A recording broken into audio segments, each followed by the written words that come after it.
quero que você se coloque de pé nesse momento. Eu quero que você abra sua Bíblia comigo no Evangelho de Lucas, capítulo de número 11.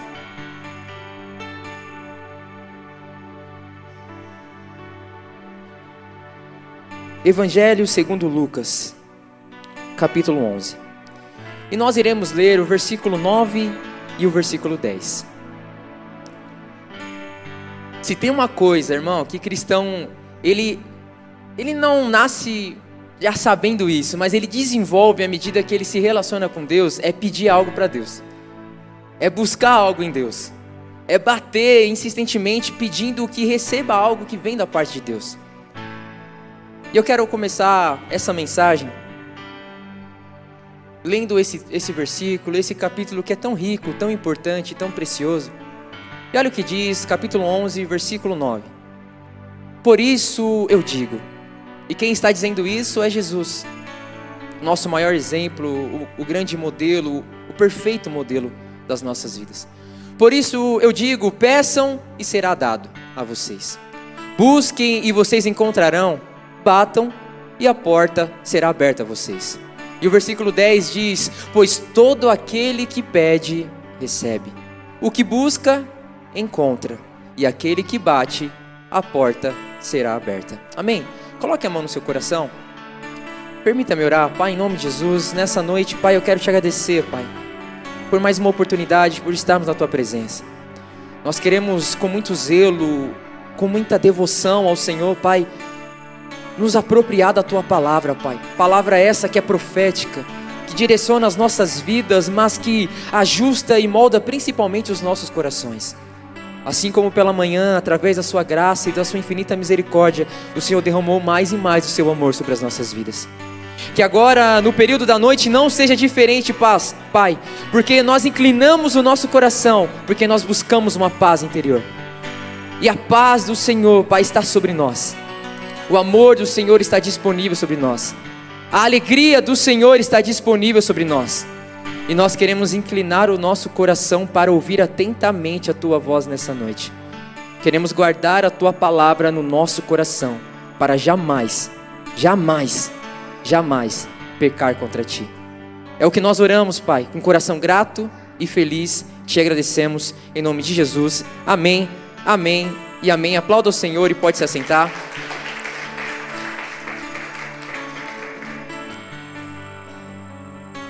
Eu perguntei se você em algum momento da sua vida passou algum desafio, algum obstáculo, algo que tentou te parar de alguma forma, ou roubar a sua alegria, ou os seus melhores momentos e anseios e expectativas em servir e fazer parte dessa família chamada igreja e sermos de fato conhecidos como filhos de Deus.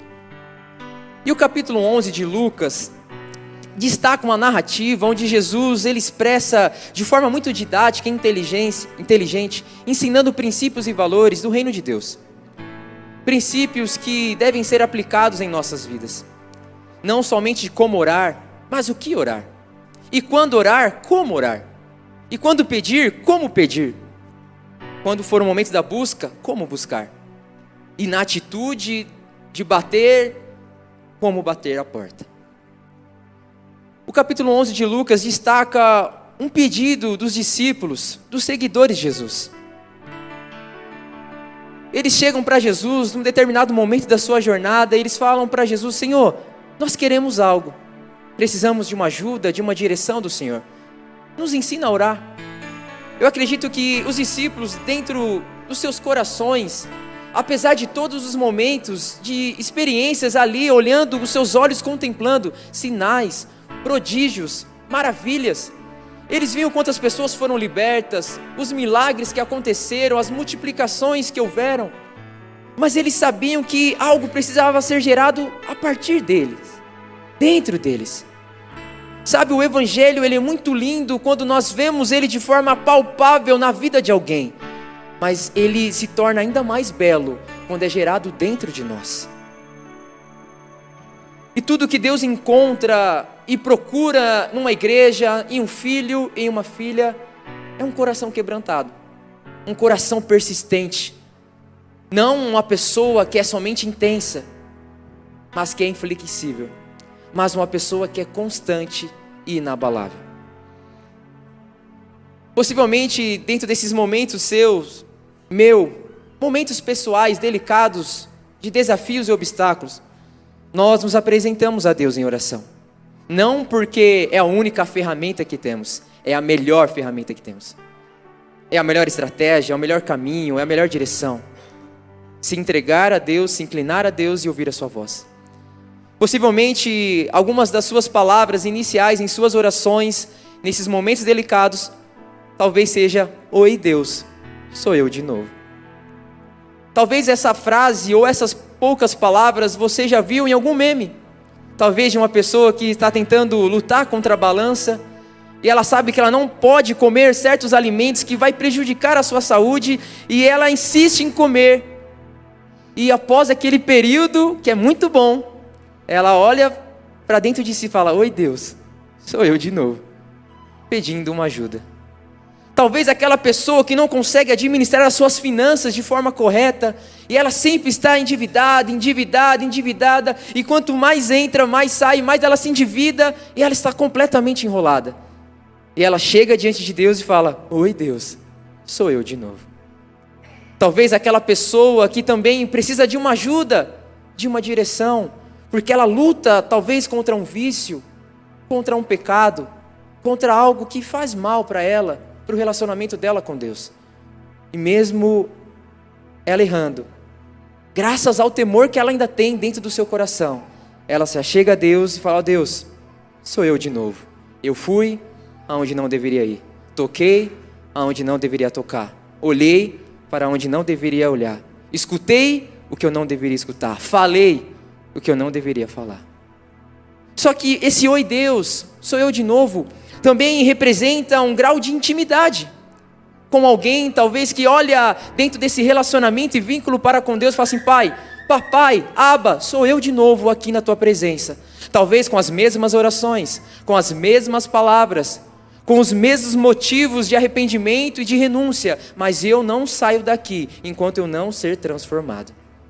E o tema dessa noite é justamente esse: oi Deus, sou eu de novo.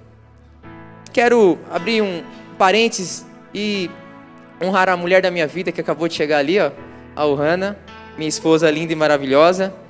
E hoje ela falou pra mim, né: amor, eu te amo, tal. E é muito bom ouvir isso, né?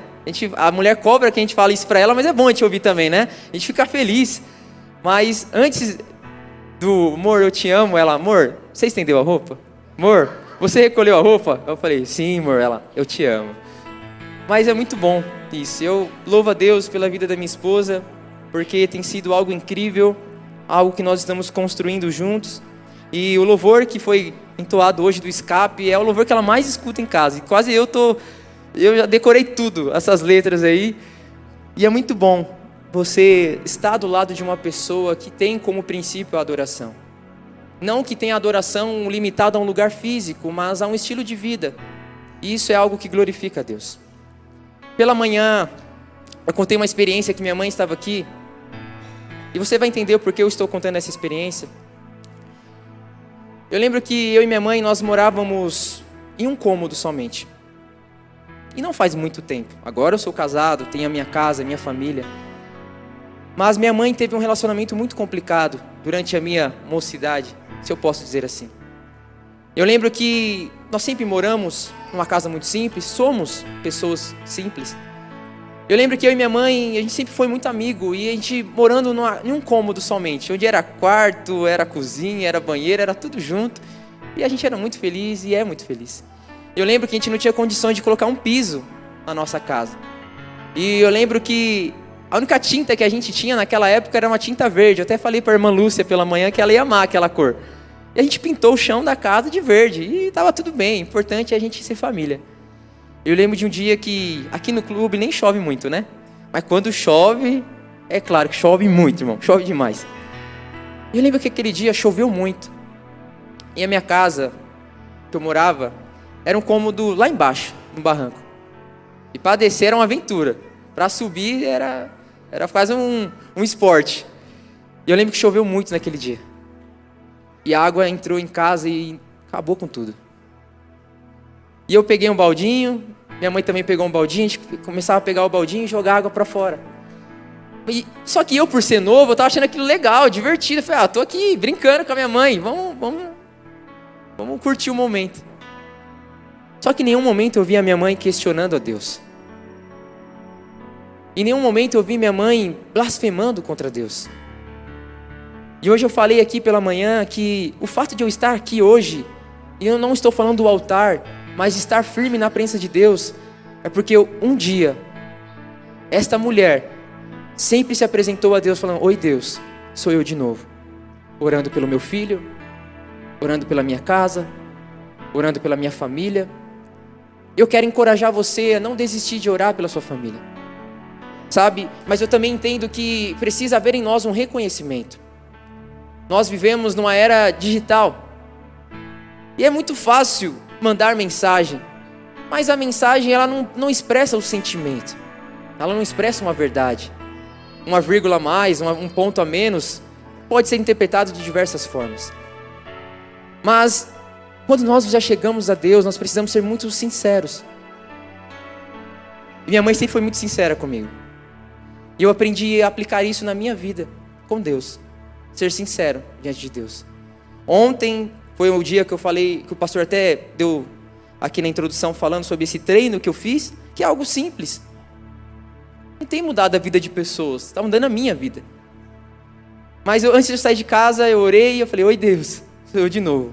Pedindo força, ânimo, disposição, que eu não me machuque, que ninguém me atropele na rua. Mas eu tenho um alvo, eu tenho um propósito. Talvez eu esteja falando com pessoas aqui que estão lutando contra vícios. Estão lutando contra o desânimo. Pessoas que tinham um ministério, que têm um ministério, têm um chamado, têm uma vocação. Talvez as únicas palavras que saem dos seus lábios é, oi Deus, sou eu de novo. O Senhor sabe da minha situação.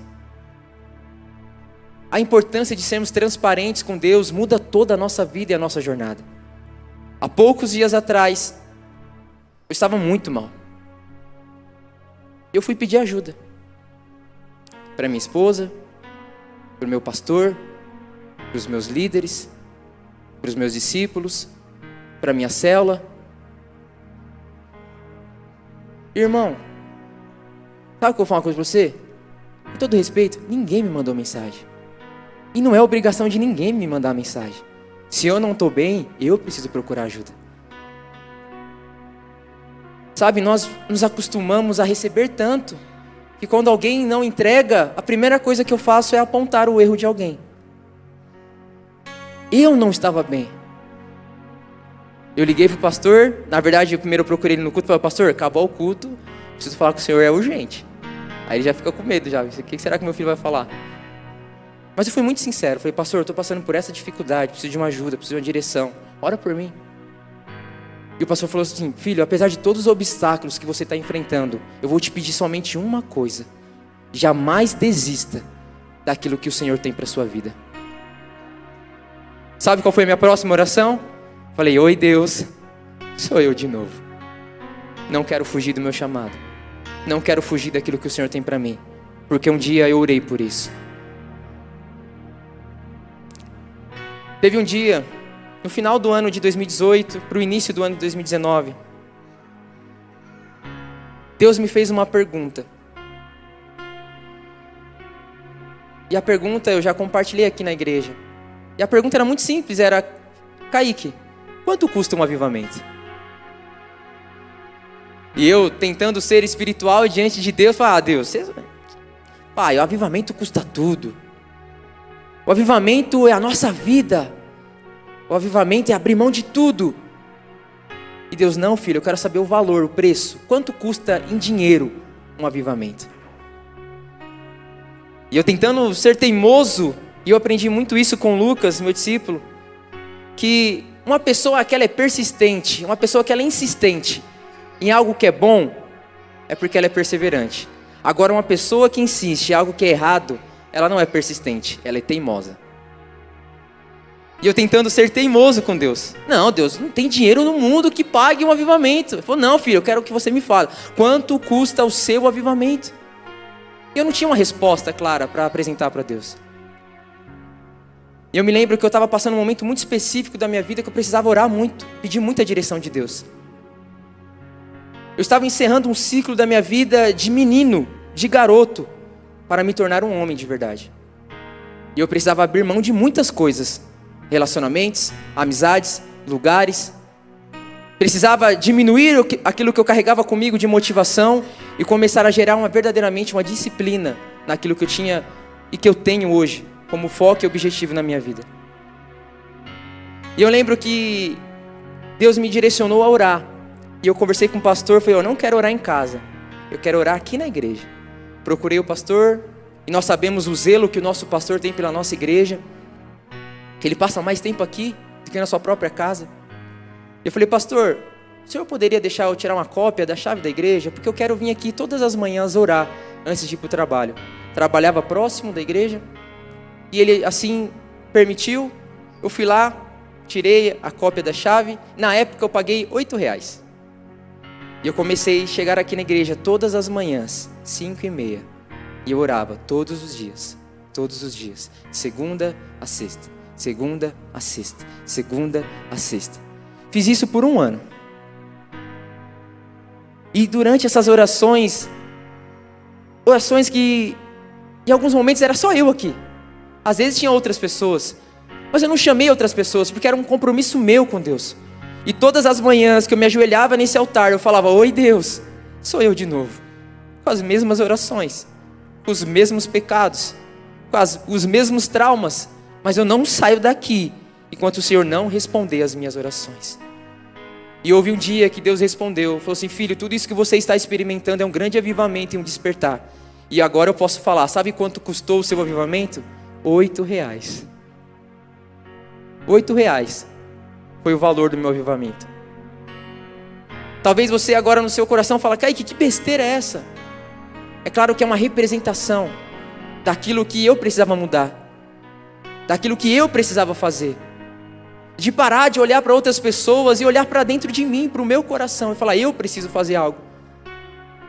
Eu imagino que os discípulos expressaram esse sentimento para Jesus. Chega de ver Jesus fazendo tudo, eu preciso me posicionar, eu preciso fazer algo. E é isso que Deus espera de nós, um posicionamento. E hoje eu estou aqui, vivendo e experimentando coisas, promessas, bênçãos, que lá em 2018, eu estava de joelhos orando, oi Deus, sou eu de novo. Talvez esteja falando aqui nesse momento com mães que oram pelos seus filhos. Talvez eu estou aqui falando com pais que se comprometeram no seu momento de oração a ser um pai mais presente na vida dos seus filhos. Talvez eu esteja conversando aqui nesse exato momento com pessoas que são completamente apaixonadas por Jesus e que no seu íntimo, no seu lugar secreto, se comprometeram, pai, agora vai ser diferente, esse ano vai ser diferente. Eu vou me entregar mais, eu vou buscar mais, eu vou renunciar mais. E talvez não é isso que esteja acontecendo no meio desse ano, quase indo para o final. O oi Deus, sou eu de novo, representa um coração persistente. Eu quero compartilhar um texto que representa a vida de uma mulher que ela foi muito persistente naquilo que ela queria em Deus. E o sonho dela, que ela carregava no seu coração, estava totalmente conectado e relacionado com aquilo que Deus queria para uma nação, que é Ana. O texto que eu quero compartilhar é 1 Samuel, capítulo de número 1. Coloque para nós, por gentileza. 1 Samuel, capítulo 1, versículo 11, Ana, ela faz uma oração. O texto diz que todos os anos eles se deslocavam da sua cidade e iam até o templo, tanto apresentar ofertas, como se apresentar como uma própria oferta. E ela sempre carregou um desejo no seu coração. Não é à toa que o texto de Lucas 11 diz, batam, peçam, buscam. Mas o texto não fala que se você pedir, você vai receber imediatamente. O texto diz isso? Não. O texto também não diz, busque, e na primeira oportunidade que você buscar, você vai achar. Também não diz isso. E o texto também não diz, na primeira porta que você bater, a primeira vez que você bater, não precisa nem bater forte, essa porta já vai abrir para você. O texto diz isso? Não. Porque isso está relacionado a um processo de maturidade em nós. Isso está relacionado a um processo que leva tempo. Porque quando isso acontece, nós recebemos o que nós tanto queremos, nós valorizamos de outra forma. Sabe, não é de hoje que nós estamos orando por um ministério de dança. Não é de hoje que Deus tem falado com mulheres sobre essa dança profética. Isso é uma oração que Deus está gerando no coração dessas mulheres há muito tempo. E agora nós estamos contemplando algo diante dos nossos olhos. Mas isso já estava sendo gerado há muito tempo atrás. Falo isso com todo respeito, talvez Deus falando ao coração da Letícia: filha, você sabe o que eu tenho para você. Olhar e ver aqui a Devanilda, tantas mulheres, a Bia, jovens, a Manu, eu fico muito feliz. Porque isso representa talvez um coração quebrantado, que um dia orou: oi Deus, sou eu de novo. E olha o que o texto diz sobre essa mulher. Ela fez um voto dizendo: ó Senhor dos exércitos, se tu deres atenção à humilhação da tua serva, e te lembrares de mim, e não te esqueceres da tua serva, mas me deres um filho, então eu dedicarei ao Senhor por todos os dias da sua vida, e o seu cabelo e a sua barba nunca serão cortados. Todos os anos ela se apresentava a Deus com o mesmo pedido, com a mesma oração, com o mesmo propósito: Deus, eu quero um filho. Talvez para você que tem é algo simples, comum. Talvez você não fez muito esforço para receber isso.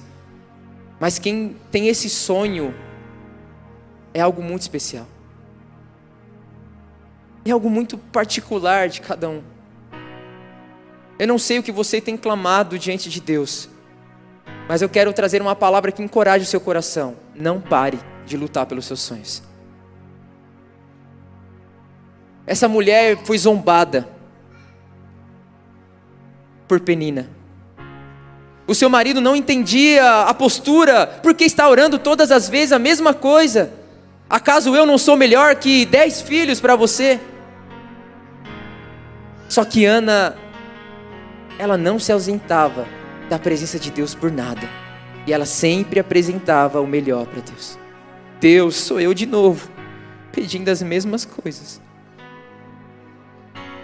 Pedindo a realização de um sonho.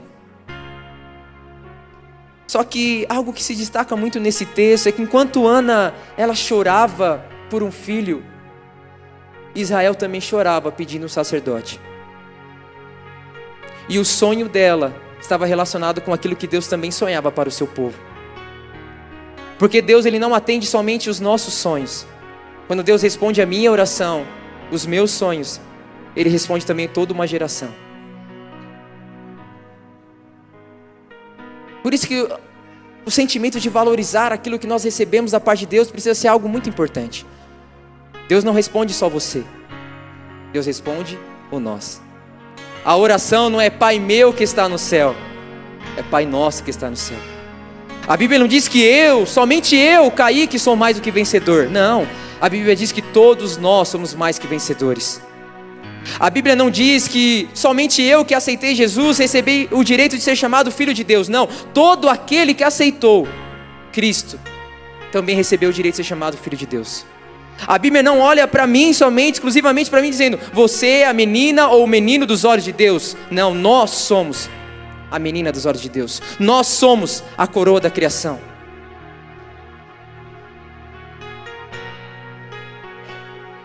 Por isso que os nossos sonhos e aquilo que nós oramos diante de Deus, eles estão muito bem ligados com aquilo que Deus tem para cada um de nós.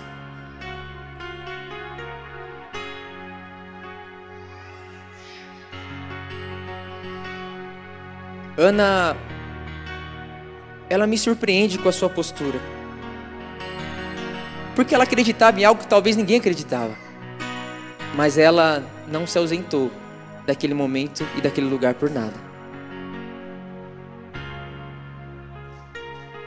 Nós temos a facilidade de desistir tão rápido das coisas que Deus tem para nós. Ana orava por um filho. enquanto Israel orava por um sacerdote. Talvez você esteja orando hoje, ou lutando para não desistir de algo que você acha que é importante só para você, mas é importante para muitas outras pessoas. Talvez você esteja orando pelo seu filho, achando que você está abençoando somente ele, e você está intercedendo por toda uma geração através dele. Talvez você se pergunte, por que é tão difícil meu filho se firmar na presença de Deus? Porque você não está orando por um filho que se firma, você está orando por uma geração que quer se firmar.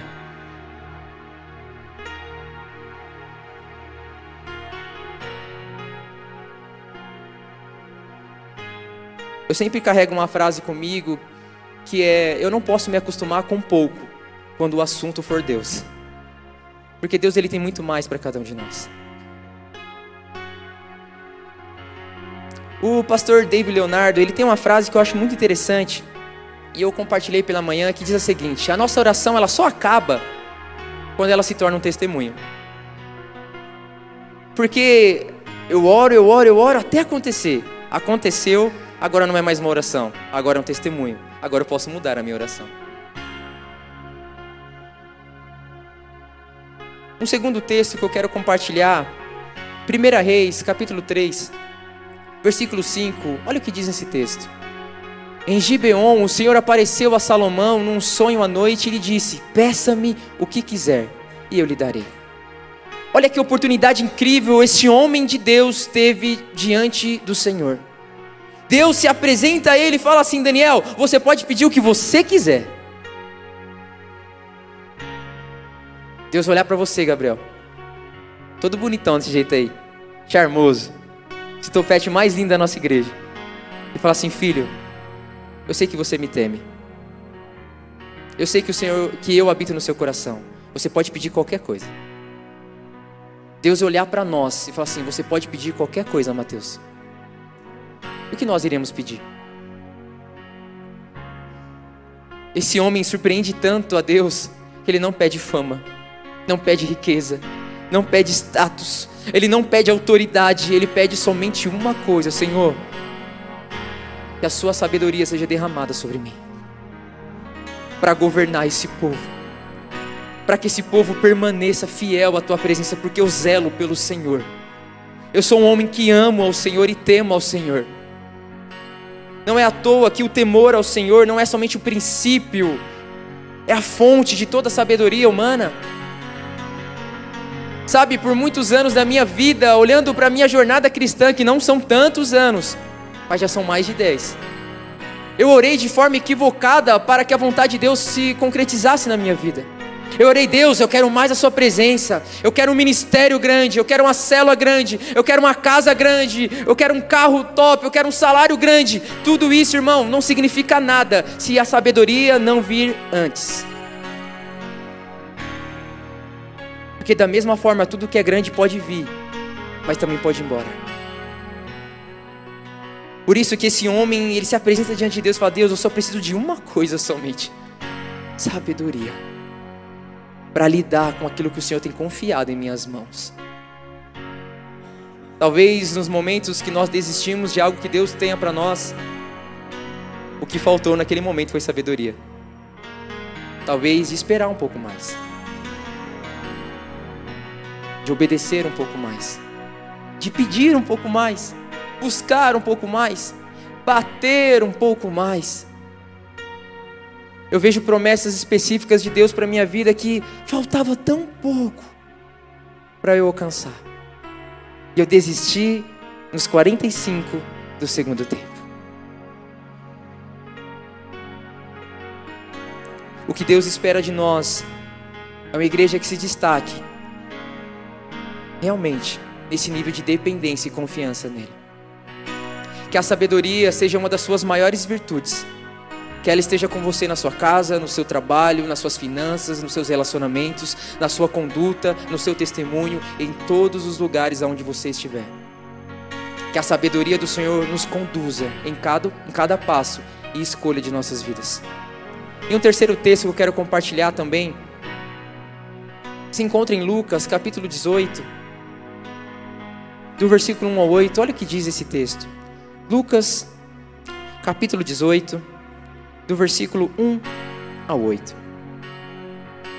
Então Jesus contou aos seus discípulos uma parábola, para mostrar-lhes que eles deviam orar sempre e nunca desanimar.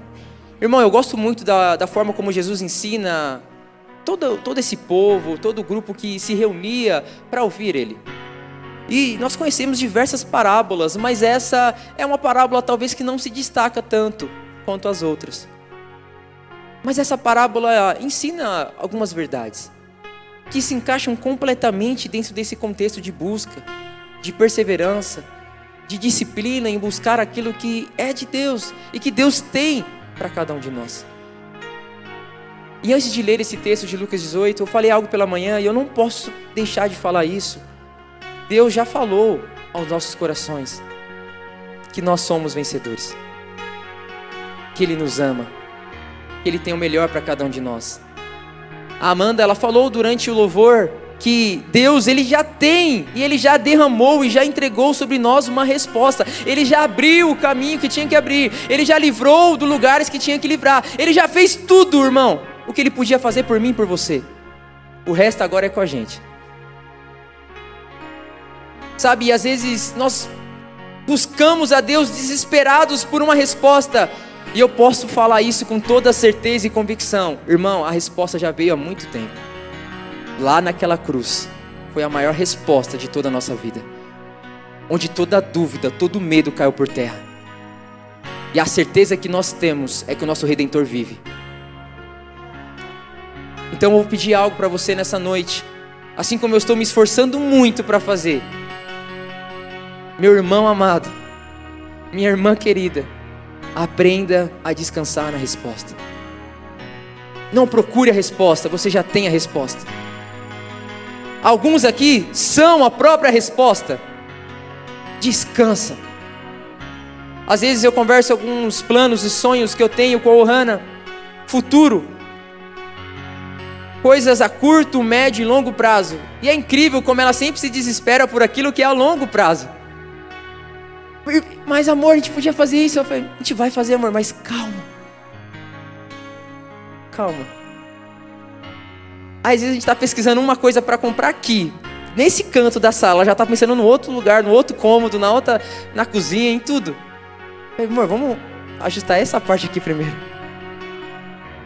E o que Deus tem ministrado ao meu coração? Uma coisa de cada vez. Todas as vezes que nós queremos resolver tudo ao mesmo tempo, não dá certo, irmão. Bagunça tudo, bagunça tudo. Uma coisa de cada vez. E olha o que esse texto de Lucas 18 diz. Então Jesus contou aos seus discípulos uma parábola para mostrar-lhes que eles deviam orar sempre e nunca desanimar. E ele disse: em certa cidade havia um juiz que não temia a Deus e nem se importava com os homens. E havia naquela cidade uma viúva que se dirigia continuamente a ele, uma mulher persistente, uma mulher insistente, sempre com o mesmo pedido, sempre com o mesmo requisito, suplicando-lhe: faze-me justiça contra o meu adversário. Versículo 4 diz: por algum tempo ele se recusou, mas finalmente disse a si mesmo: embora eu não tema a Deus e nem me importe com os homens, esta viúva está me aborrecendo. Eu vou fazer-lhe justiça para que não venha me importunar. E o Senhor continuou: ouçam o que diz o juiz injusto. Acaso Deus não fará justiça aos seus escolhidos, que clamam a Ele dia e noite? Continuará fazendo-os esperar? E o versículo 8 diz: e eu lhes digo, Ele lhes fará justiça, e depressa. Contudo, quando o Filho do Homem vier, encontrará fé na terra? Eu quero pedir que nesse momento você fique de pé.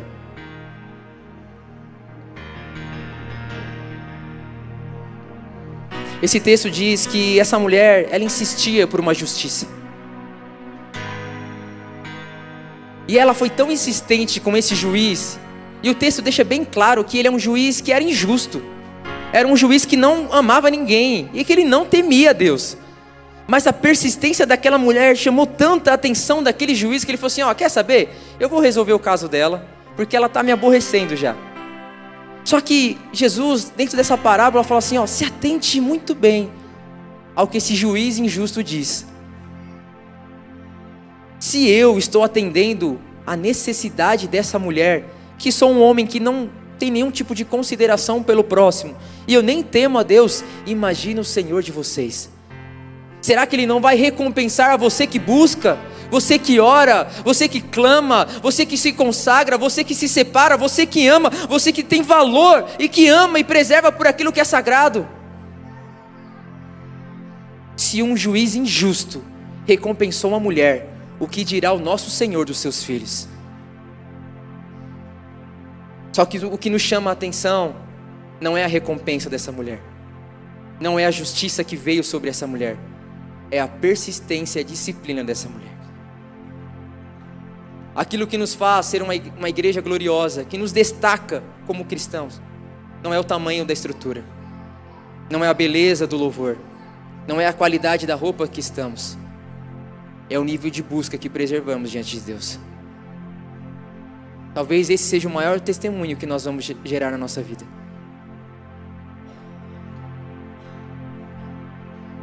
Pela manhã eu iniciei essa mensagem dizendo que seria ironia da minha parte dizer que eu sinto que Deus está nos chamando para perto nesses últimos dias. Seria uma grande mentira, porque desde o início da criação da humanidade, Deus sempre nos chamou para perto. Só que hoje o convite de Deus não é para te deixar cabisbaixo ou chateado consigo mesmo, dizendo no meio da minha jornada eu estou falhando com Deus e eu preciso me arrepender, eu preciso largar essas coisas. Não. O convite de Deus para mim e para você é falar: filho, você está buscando muito pouco e você pode buscar muito mais. O convite de Deus é: filho, você está pedindo coisas pequenas e o que eu tenho para você é muito maior do que aquilo que você pede. O convite de Deus é: filho, você bateu muito pouco nessa porta. Aliás, você está batendo em portas onde eu não estou. Não é à toa que o texto de Apocalipse diz que o próprio Jesus bate na porta do nosso coração também. Só que Ele é muito educado. Só que quando nós abrimos a porta do nosso coração para Ele, a nossa vida ela é transformada por completo. Todas as vezes que eu estou aqui na igreja, em qualquer pessoa, pessoas mais íntimas ou pessoas que eu estou criando novos relacionamentos, eu sou muito grato a Deus porque eu não estou diante de pessoas perfeitas, a começar de mim. Mas eu entendo que cada oportunidade que o Senhor gera é única. Ontem estava com os meninos na cela, muito bom, testemunho, a vida de cada pessoa sendo transformada. De um jovem ontem que estava em lágrimas, chorando na cela, e hoje está lá no Teens, ajudando outros adolescentes. Sabe o que isso me mostra? Uma pessoa que busca aquilo que é correto, que pede aquilo que vem de Deus, que ele não sabe quando vai abrir as portas que ele tanto almeja, mas ele não vai parar de bater enquanto essa porta não se abrir. O convite de Deus é para uma igreja apaixonada por Ele,